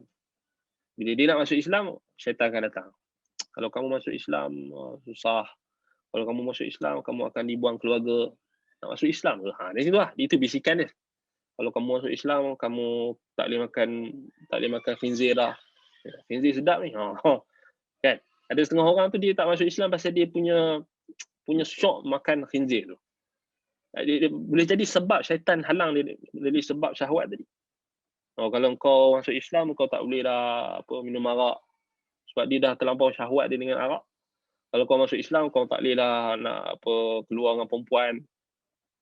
Nampak? Kalau kau masuk Islam, kau tak boleh dah pakai macam ni, kau kena tutup aurat. So datang syaitan lah, setiap jalan. So yang pertama sekali jalan Islam. Sebab itu kenapa ini terjawablah persoalan bila ada orang yang nak masuk Islam tapi dia terhalang. Sebab itu ada syaitan-syaitan. Kan? Bila dia pergi tengok orang Islam, kan? Orang Islam buat benda yang tak betul, benda yang salah, kemudian syaitan datang. Kau nak masuk Islam, kau tengok orang Islam tak betul. Syaitan juga. Kau nak masuk Islam, tengok orang Islam buat rasuah paling besar sekali. Kau masuk Islam, dia datang syaitan. Nampak? Kau nak tinggal ke ajaran nenek moyang, macam mana nanti kalau nak bertemu dengan nenek moyang ni? Kan? Namun anak Adam itu takkan ada anak Adam yang Nabi SAW kata dia takkan menghiraukan dan dia masuk juga Islam. So ada orang yang Allah Ta'ala bagi petunjuk dan Allah Ta'ala bagi kekuatan, dia tak hiraukan, dia terus masuk Islam. Dia tak ikut syaitan. Kemudian syaitan duduk menghalangnya di jalan hijrah. Syaitan duduk pula dekat jalan hijrah. Sambil berkata, adakah engkau nak berhijrah, meninggalkan bumi dan langitmu? Padahal perumpamaan orang yang berhijrah adalah ibarat kuda yang berada dalam kandang. Maksudnya dia tak bebas. Kan? Dia tak bebas seperti dia duduk kat tempat asal dia. Dia berhijrah. So ini berhijrah fizikal. Boleh juga kita maksudkan hijrah dari sudut meninggalkan maksiat. Kerana hijrah ni meninggalkan apa yang dilarang oleh Allah. Baik. Jadi syaitan datang. Syaitan akan was-waskan dia dalam proses dia hijrah. Kalau kau nak berubah ni, nanti orang kata kau tunjuk balik, baik. Tunjuk alim, bajik alim. Dia pun tak jadi. Itu yang jadi masalah kan. Syaitan datang. Kalau kau terus tukar penampilan kau ni, nanti orang terkejut sangat. Kata ustazah pula. Selalu orang kan, saya tak mau jadi ustazah. Orang kata kau nak jadi bajik alim balik bajik suci pula. Tak, kalau orang yang Allah Ta'ala bagi petunjuk, dia tak akan hiraukan. Dia akan terus. Dia akan berhijrah. Itu yang kita tahu. Syaitan akan datang, dia akan kacau. Baik. Kemudian syaitan duduk menghalangnya di jalan jihad. Iaitu jihad untuk mengorbankan jiwa dia. Jiwa dan hartanya. Syaitan akan berkata, engkau nak pergi perang ke sampai mati? Kan? Nanti isteri yang kau tinggal akan dinikahi oleh orang lain, hartamu akan dibahagi-bahagikan kalau kau mati. So orang yang berjihad tadi pun, kalau dia ikut syaitan, dia tak akan keluar berjihad. Tapi orang yang beriman, dalam hadis ni Nabi kata ada orang yang dia tetap pergi. Namun orang itu tidak ikut syaitan tadi, maka dia tetap berjihad. So ini kalau kita tengok balik, sama jugalah nak bersedekah. So syaitan datang. Asy-syaitanu ya'idukumul faqra wa ya'murukum bil fahsya. Dia menjanjikan kepada kamu kefakiran. Kalau kau sedekah banyak-banyak ni, habis duit. Habis duit kau. So dia ganggu. Kan? Kalau kau bagi dekat sedekah ni, habis duit kau. Kan? Tak simpanan tak cukup.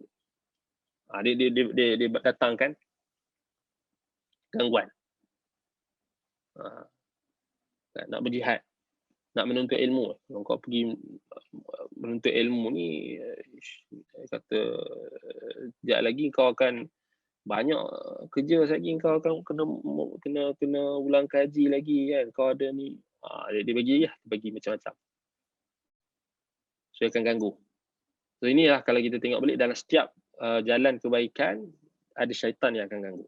Jadi syaitan ni, kata Imam Ibn Al-Qayyim rahimahullah, fasyaitanu birrasdi lil insan ala tariqin kulli khair.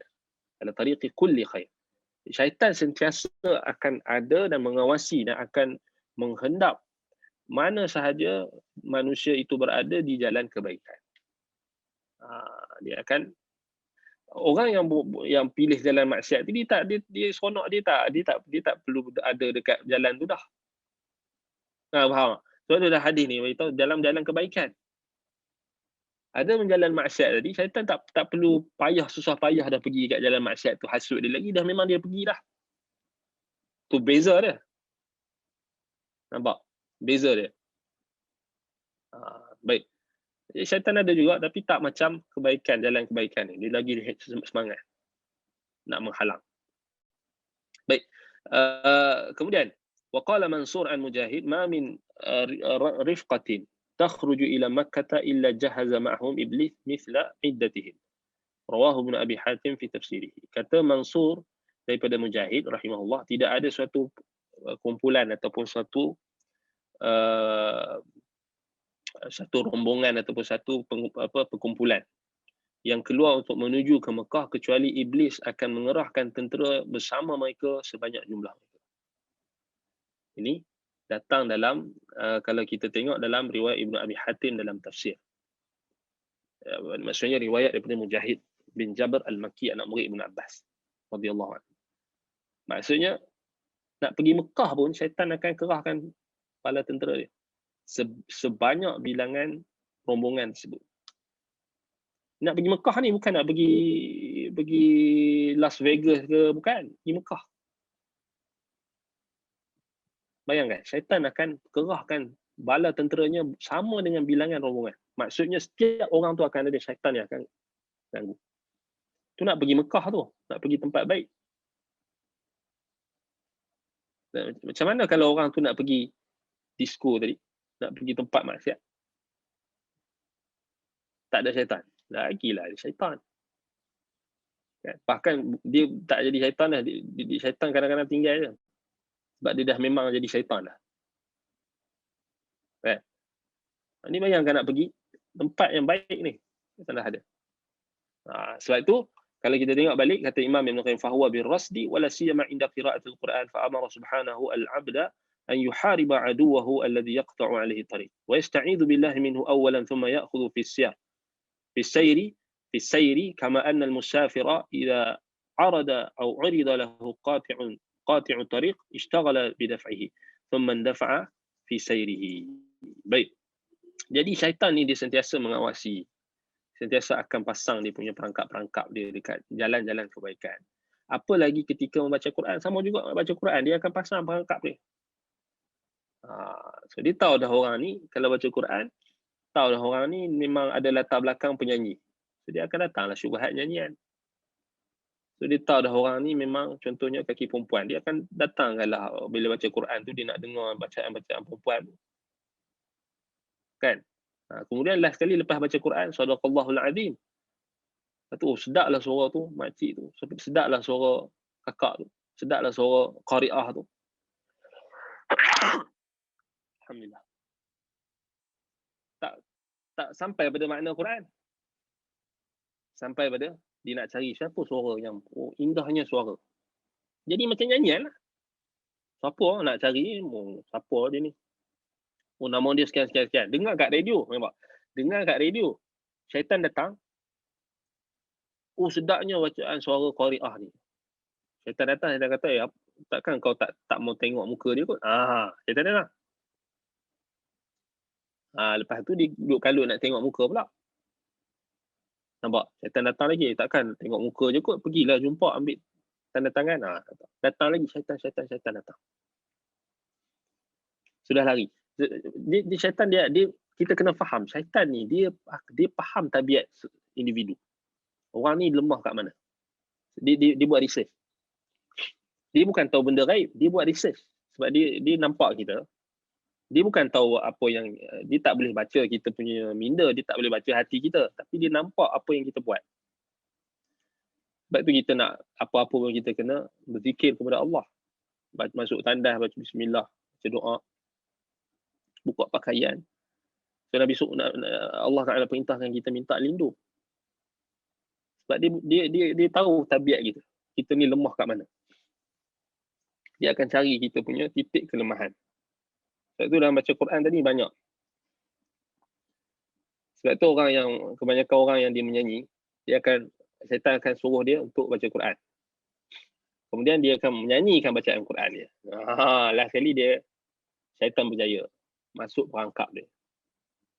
Dia betul bagus dia baca Quran, tapi dia baca Quran, dia lalai dengan nyanyian tarannum itu, bacaan tarannum itu sampai dia tak faham apa makna Quran. Sampai dia tak boleh nak faham dan tak boleh nak amal. Itu cara halus. Sebab itu kata Imam Ibn Qayyim lagi, sebab itulah fa'amara subhanahu al-'abda an yuhariba aduwahu alladhi yaqta' alaihi tariq. Sebab itu Allah memerintahkan hamba-Nya supaya memerangi musuh yang menghalangi perjalanan dalam nak melakukan kebaikan. Baik. Sebab itulah awalan kata Imam Ibn Qayyim kepada dia, wa yasta'idu billahu minhu awalan. Maka hendaklah yang pertama kali dia lakukan adalah memohon perlindungan kepada Allah darinya. Kemudian barulah dia thumma ya'khudhu fi sayri. Kemudian barulah dia mulakan perjalanan. Sebagaimana seorang musafir apabila dia dihalang atau diganggu oleh penyamun, perompak jalanan, pemutus orang yang memotong jalan, perompak jalanan, maka dia akan sibuk untuk menolak atau mengusir penyamun tersebut supaya dia dapat meneruskan perjalanan. So maksudnya itu, bila kita baca a'udzubillahi minasyaitonirrajim, itu yang kita minta. Supaya Allah Ta'ala jauhkan kita daripada hasutan dan godaan-godaan syaitan tadi yang ada di setiap jalan yang kita nak buat baik. Sama juga orang yang dia dah baca Quran, dia dah faham, dia ada lagi syaitan akan, walaupun dia dah faham Quran, ada lagi syaitan akan datang. Syaitan akan datang untuk menghalang dia untuk mengamalkan ayat tersebut. Itu yang paling berat sekali. So orang yang dah faham tadi.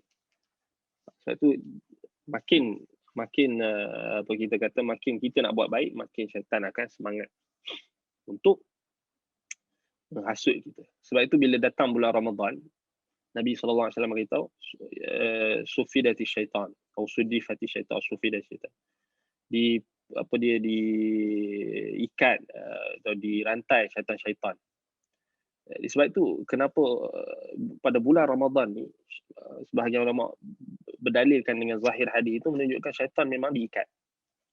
Maksudnya waktu bulan Ramadan ni memang Allah Ta'ala jadikan Ramadan ni sebagai madrasah, sebagai satu sekolah untuk latih dan didik kita supaya kita keluar daripada satu bulan yang mulia ini, satu madrasah ini, untuk menghadapi 11 bulan yang akan datang dalam keadaan kita dapat mengawal nafsu kita dan dalam keadaan kita dapat ketakwaan. La'allakum tattaqun.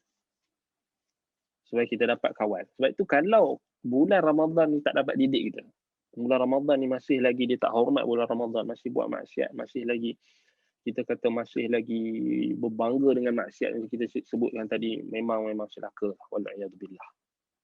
Kecuali kalau Allah Ta'ala datangkan hati dia untuk bertaubat ketika dalam Ramadan, itu yang kita harapkan. Tetapi masalahnya, keterusanlah sampai Ramadan yang akan datang pun tak terdidik dengan kebaikan.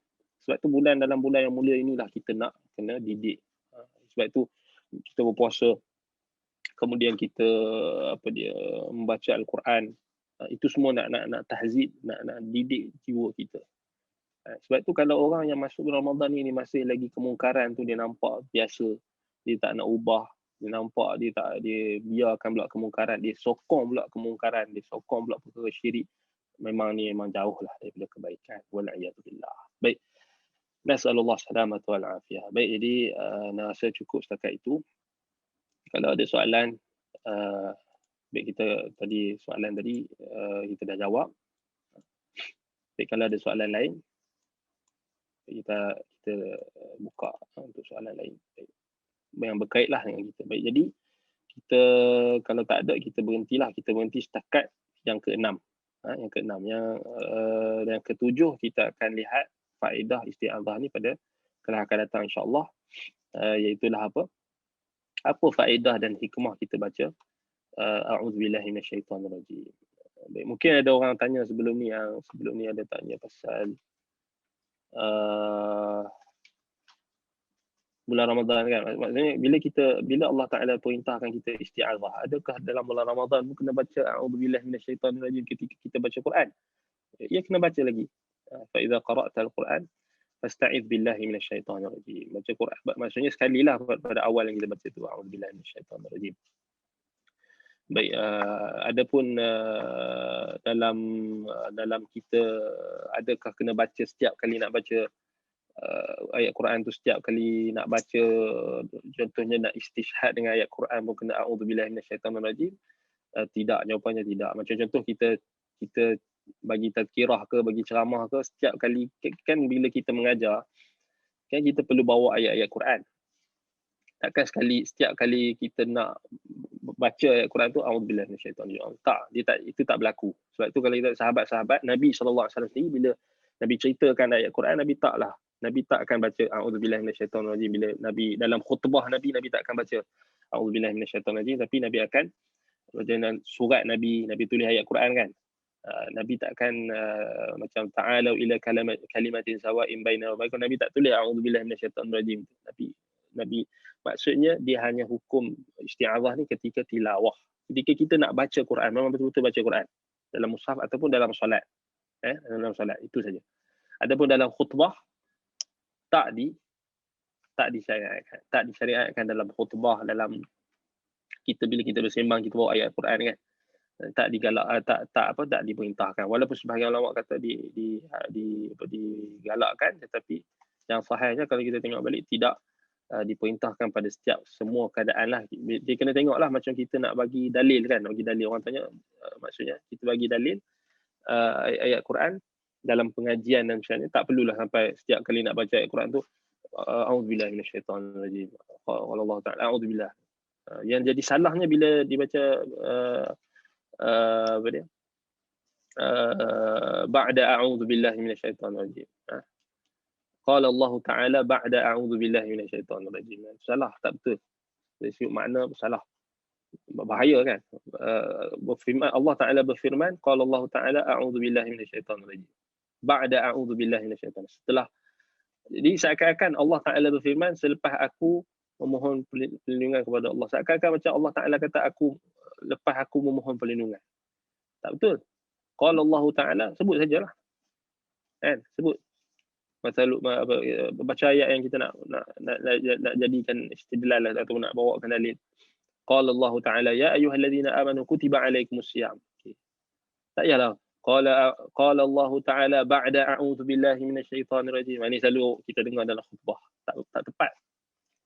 Seakan-akan kita nak kata Allah Ta'ala berfirman setelah aku memohon perlindungan. Salah.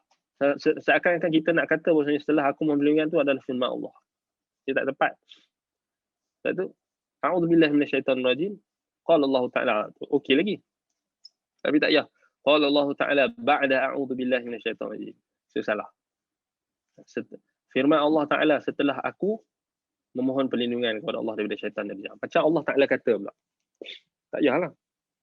Nak sebut qala Allah Ta'ala baca ayat ataupun a'udzubillahi minasyaitonirrajim. Qala Allah Ta'ala. Itu betul. Kan? Bukannya a'udzubillahi minasyaitonirrajim itu datang setelah qala Allah. Kita nisbahkan firman Allah. Tak betul. Baik. Wallahu ta'ala a'lam. Aqulu qawli hadha wa astaghfirullah li wa lakum. Subhanakallahumma wa bihamdika asyhadu an la ilaha illa anta astaghfiruka wa atubu ilaik. Sallallahu ala Muhammad wa ala alihi wa sahbihi wa baraka wasallam. Alhamdulillah rabbil alamin. Wassalamu alaikum warahmatullahi wabarakatuh.